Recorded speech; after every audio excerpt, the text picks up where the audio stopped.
Shalom saudara yang terkasih dalam Tuhan Yesus Kristus. Saya percaya hari ini kita semua dalam keadaan yang baik dan luar biasa karena kita punya Tuhan yang luar biasa. Apapun keadaan di hidup kita hari-hari ini, kita percaya bahwa Tuhan itu terus bekerja dalam segala sesuatu untuk mendatangkan kebaikan bagi hidup kita. Tema firman Tuhan hari ini yang saya ambil adalah dari Yakobus pasal yang pertama. Di sana judulnya adalah pengujian dan pencobaan.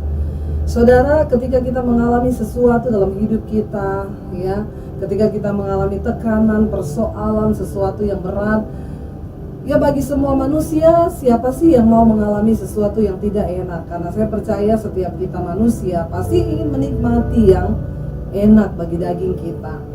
Tetapi Tuhan itu selalu bekerja dan Dia selalu tertarik untuk membentuk kita, karakter kita, hati kita. Nah, lewat apakah kita dibentuk? Ya lewat ujian-ujian di dalam hidup ini. Ketika seseorang mengalami persoalan, kita sendiri pun ketika kita mengalami pergumulan dalam hidup kita, pasti yang pertama yang kita rindukan atau mungkin kita doakan, kita minta kepada Tuhan supaya apa? Kita cepat keluar dari persoalan itu. Satu hal yang selalu kita inginkan adalah, Tuhan, saya pengen temukan jawaban, cepat, saya nggak mau dalam keadaan ini. Kita berdoa ketika kita mengalami masalah dalam ekonomi, ya kekurangan keuangan, kita berdoa supaya Tuhan cepat berkati aku, Tuhan, aku nggak sanggup berada dalam keadaan ini. Atau waktu kita sakit, kita akan berkata, Tuhan, sembuhkan aku, Tuhan. Tapi mari kita lihat apa kata firman Tuhan, saudara, ya, ketika kita diuji atau dicobai.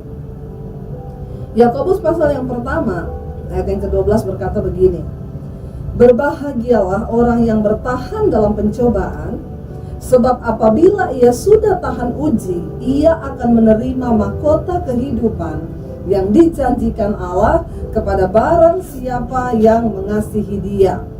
Yang pertama di sini dikatakan berbahagialah orang yang bertahan dalam pencobaan.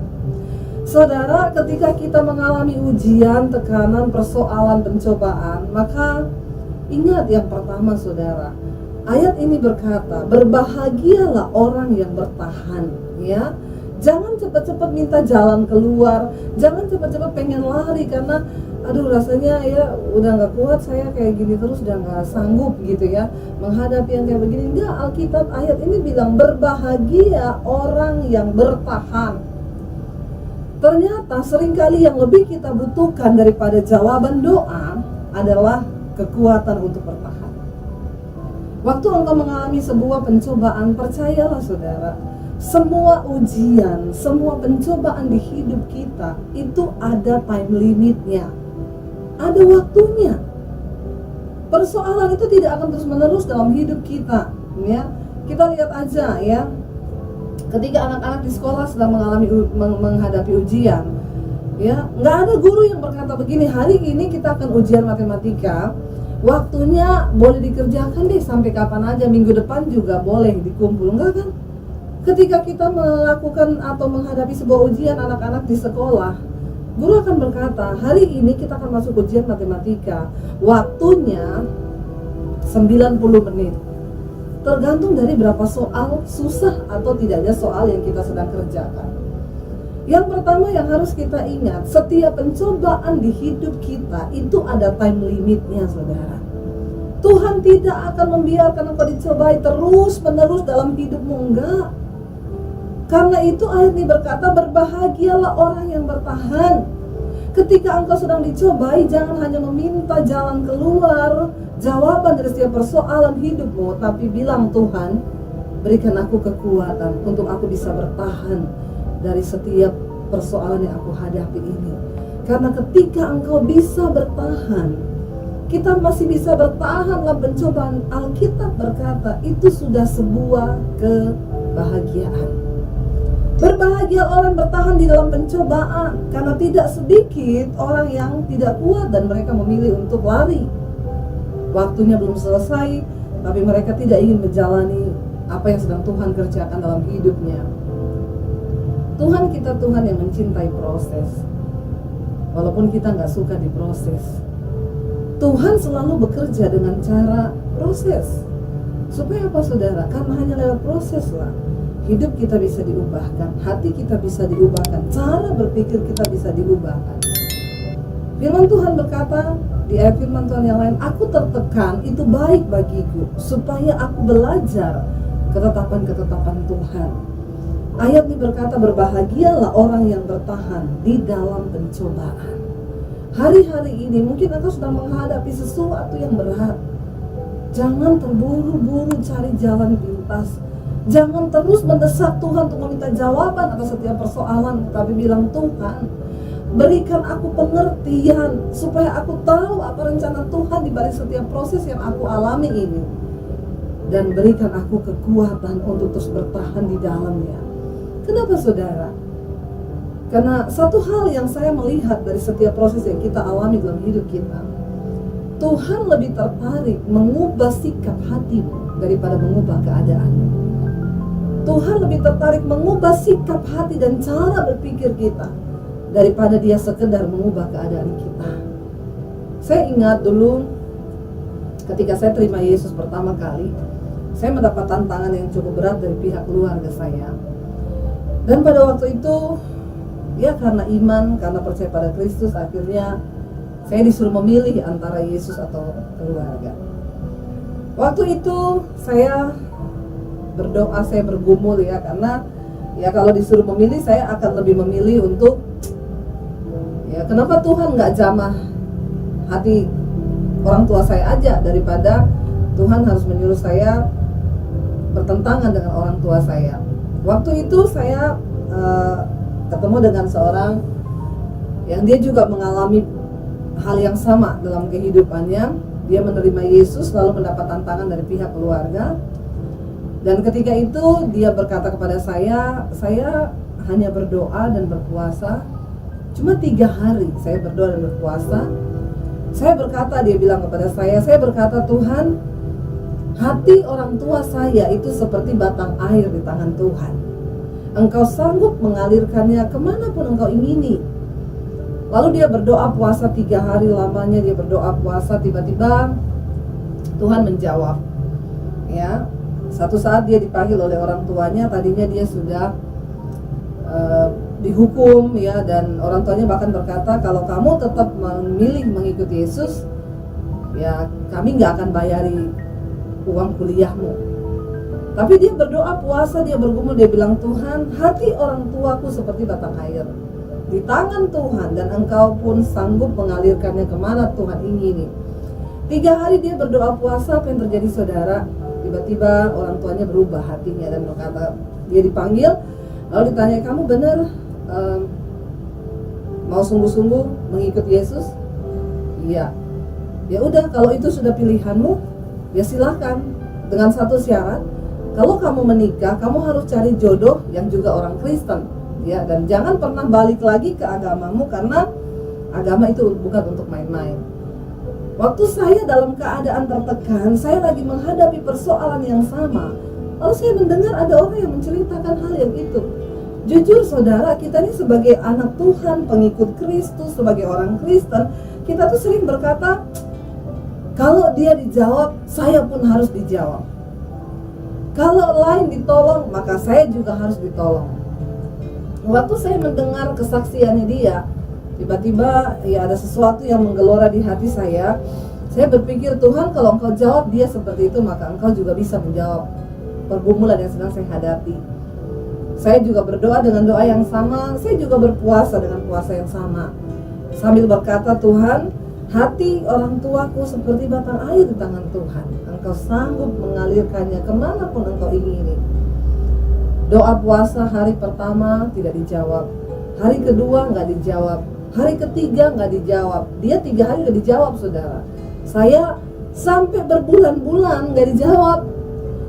Tiba saatnya ketika Tuhan jawab, ya, saya dipanggil sama orang tua saya. Dan waktu itu papa saya bilang, yaudah, kamu benar mau ikut Yesus, mau percaya sama Yesus? Saya bilang iya. Kamu pilih antara Yesus atau keluarga.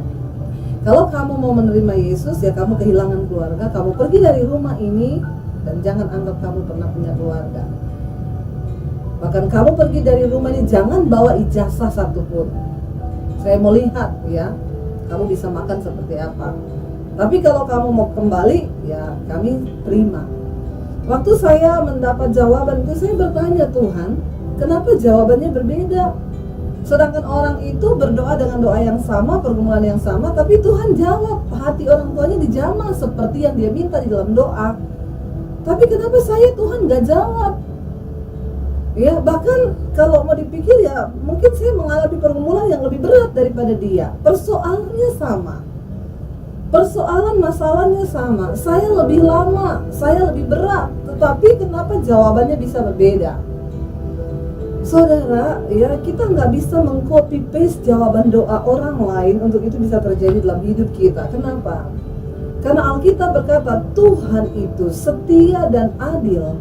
Dan karena itu dia tidak akan pernah membiarkan engkau dicobai melampaui batas kekuatanmu. Dan ketika engkau dicobai, dia akan memberikan kepadamu kekuatan dan jalan keluar. Saudara, cuman kita ini manusia. Ya, saya suka berkata begini, ya Tuhan sama manusia itu kan beda tipis ya. Tuhan Maha tahu, manusia sok tahu. Kita mereka-rekakan, oh harusnya begini, harusnya begini. Tapi kalau Tuhan tidak berkata seperti itu, akhirnya saya waktu itu berpikir, saya baru mengerti sekarang. Saya tinggalkan keluarga saya keluar dari rumah tahun 96. Ya, dengan nggak tahu mau kemana, tidak ada pengharapan, rasanya masa depan di depan saya juga semuanya, saya nggak bawa ijazah, saudara. Kalau orang bilang, ya saya memulai hidup bukan dari titik nol, titik min. Tapi saya cuma percaya sama Tuhan. Saya terus berdoa dan berdoa minta Tuhan berikan aku kekuatan untuk bertahan seberat apapun proses yang Kau izinkan terjadi. Satu yang saya minta, Tuhan, jangan biarkan aku keluar dari rencana Tuhan dalam hidupku. Kenapa, saudara? Karena kita semua percaya hanya rencana dan kehendak Tuhan yang akan membawa kita dalam kebahagiaan dalam hidup ini.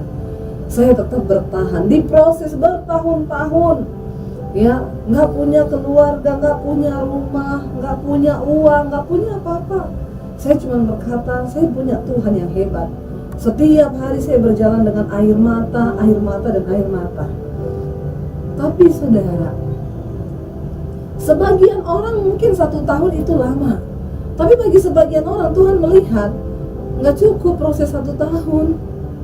Karena itu tadi yang saya bilang, seringkali Tuhan tidak tertarik mengubah keadaanmu, tetapi dia lebih tertarik mengubah sikap hatimu terlebih dahulu. Ketika kita sudah mengerti rencana Tuhan, ketika cara berpikir kita sudah sesuai dengan apa yang Tuhan mau, barulah dia bisa mengubah keadaan kita menjadi seperti yang dia mau. Karena itu ayat ini bilang, berbahagialah orang yang bertahan dalam pencobaan, sebab apabila ia sudah tahan uji, ia akan menerima mahkota kehidupan yang dijanjikan Allah kepada barang siapa yang mengasihi dia.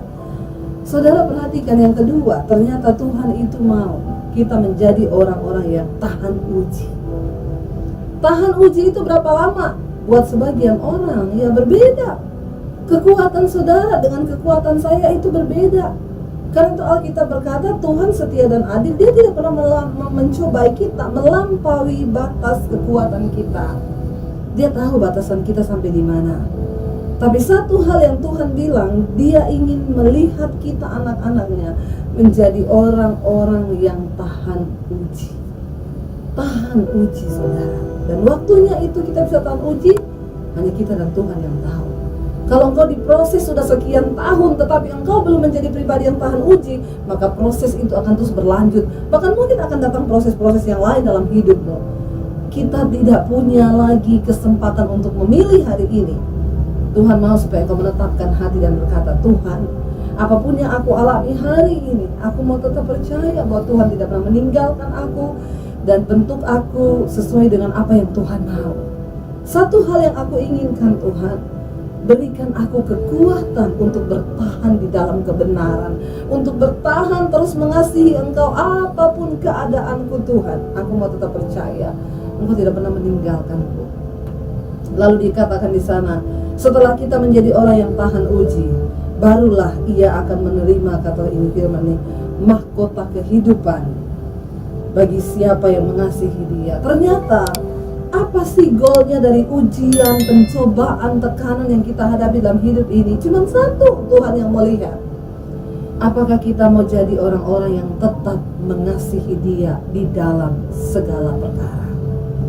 Kalau kita lagi banyak uang, lalu kita bilang Tuhan engkau baik, itu biasa saudara. Orang dunia yang tidak mengenal Yesus juga berkata hal yang sama. Ketika orang semua baik kepadamu dan engkau berkata engkau baik Tuhan karena aku dikelilingi dengan orang-orang yang baik di sekelilingku, orang dunia juga bisa melakukan hal itu. Tetapi kalau hari ini orang di sekelilingmu sedang mengkhianati engkau sedang difitnah, dan engkau tetap bisa berkata terima kasih Tuhan karena aku percaya apapun yang terjadi dalam hidupku ini, Tuhan turut bekerja untuk mendatangkan kebaikan bagi hidupku. Ini loh orang-orang yang mengasihi Tuhan. Kita bisa berkata, Tuhan aku sakit atau aku sembuh, aku tetap mau bilang engkau baik bagiku. Ini loh orang yang mengasihi Tuhan. Hari ini aku sedang dalam keadaan apapun, aku punya uang atau enggak punya uang, aku mau tetap bilang engkau baik bagiku Tuhan. Karena aku masih bisa hidup hari ini, itu semua karena anugerah. Saudara, orang yang mengasihi Tuhan, kita nggak bisa bilang kita mengasihi Tuhan kalau tidak ada ujian. Kasih kepada Kristus itu harus diuji, melewati banyak proses, banyak air mata, banyak tekanan. Karena ketika engkau hanya menerima berkat dan engkau berkata Tuhan tuh baik, Tuhan tuh ajaib, itu biasa. Tapi ketika engkau sedang dalam pergumulan, mungkin hari ini engkau sedang terbaring sakit dan berkata, Tuhan tidak ada lagi pengharapan bagiku, atau dokter sudah vonis engkau mengalami penyakit yang parah. Saudara, engkau sedang berkata Tuhan tidak ada lagi harapan bagiku, tetapi aku tetap mau bilang Tuhan engkau baik bagiku. Itulah orang-orang yang mengasihi Tuhan. Kasih kepada Allah itu harus dibuktikan dengan iman yang sudah melewati ujian demi ujian. Karena itu hari ini saudara, mungkin engkau sudah mengalami banyak hal yang sakit, tekanan yang berat dalam hidup. Satu hal, ingat, setiap tujuan atau goal dari ujian dalam hidup kita hanyalah satu. Tuhan mau engkau menjadi orang yang sungguh-sungguh mengasihi Tuhan di dalam segala hal. Karena itu hari ini saya percaya saudara, kekuatan kita hanya ada di dalam Kristus. Ketika kita ada di dalam Dia, ketika kita melekat kepada Dia, maka disitulah saudara engkau akan menemukan, engkau akan tahu seberapa besar kekuatan yang bisa Tuhan berikan kepadamu. Dan engkau berkata, Tuhan sungguh bukan karena kuat dan gagahku, sungguh hanya karena rohmu dan kuasamu yang bisa membuat aku bertahan sampai hari ini. Kalau saya bisa melewati semua badai, semua salib di dalam hidup saya, sampai hari ini kalau saya masih bisa berdiri, saudara tidak akan pernah tahu berapa banyak air mata yang sudah tertumpah. Saya kehilangan segala-galanya karena mengikuti Tuhan. Tapi Dia Tuhan yang tidak pernah berdusta. Dia berkata, berbahagialah jika engkau kehilangan segala-galanya karena aku, sebab engkau akan memperolehnya lipat kali ganda. Ingat saudara, Tuhan lebih tertarik mengubah sikap hati dan cara berpikirmu ketimbang merubah keadaanmu. Karena itu hari ini, mari kita sama-sama membuka hati di hadapan Tuhan. Mungkin engkau juga hari ini sedang terbaring di rumah sakit, berkata tidak ada lagi pengharapan. Kita mau berkata pada Tuhan, kekuatan di hidupku Tuhan hanya aku dapat di dalam Engkau saja. Kami percaya Bapa, Engkau Tuhan yang tidak pernah meninggalkan kami. Engkau Tuhan yang tidak pernah membiarkan kami dicobai melampaui batas kekuatan kami. Hamba berdoa Tuhan bagi setiap mereka yang mendengarkan, bagi setiap mereka yang sedang punya pergumulan yang berat, yang sedang ada di dalam tekanan Tuhan. Biar Engkau menjadi jawaban atas kehidupan mereka. Kami akan buktikan bahwa kami adalah orang-orang yang mengasihi Tuhan. Kami adalah orang-orang yang mengasihi Engkau lebih dari semua kenyamanan daging kami di dunia ini. Bentuk kami Tuhan, uji kami, bahkan proses kami Bapa, supaya kami keluar sebagai orang-orang yang menang, bahkan lebih daripada pemenang. Kami mau buktikan Tuhan bahwa kami mengasihi Engkau, supaya suatu saat ketika Engkau datang kembali ke dunia ini, kami adalah orang yang layak untuk menerima mahkota kehidupan itu Tuhan. Berikan kekuatan bagi setiap mereka sedang menghadapi pencobaan ujian hari-hari ini. Terima kasih buat kekuatan untuk bisa bertahan, karena kami tahu hanya Tuhan yang bisa memberikan semua itu kepada kami.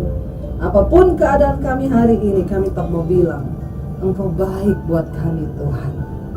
Terima kasih Bapa, kami peroleh segalanya hanya di dalam Engkau. Di dalam nama Yesus, kami berdoa dan mengucap syukur buat kebenaran firman-Mu hari ini. Haleluya, haleluya, amin. Shalom saudara, jika Anda merasa diberkati dengan channel YouTube saya, Anda bisa komen, like, dan share. Dan jangan lupa tekan tombol subscribe dan juga tombol lonceng agar Anda mendapat pemberitahuan setiap kali saya mengupload video-video yang baru. Ini sangat penting buat channel ini saudara, supaya banyak orang juga diberkati dan channel ini boleh juga terus berkembang dan menjadi berkat buat banyak orang. Terima kasih, Tuhan memberkati.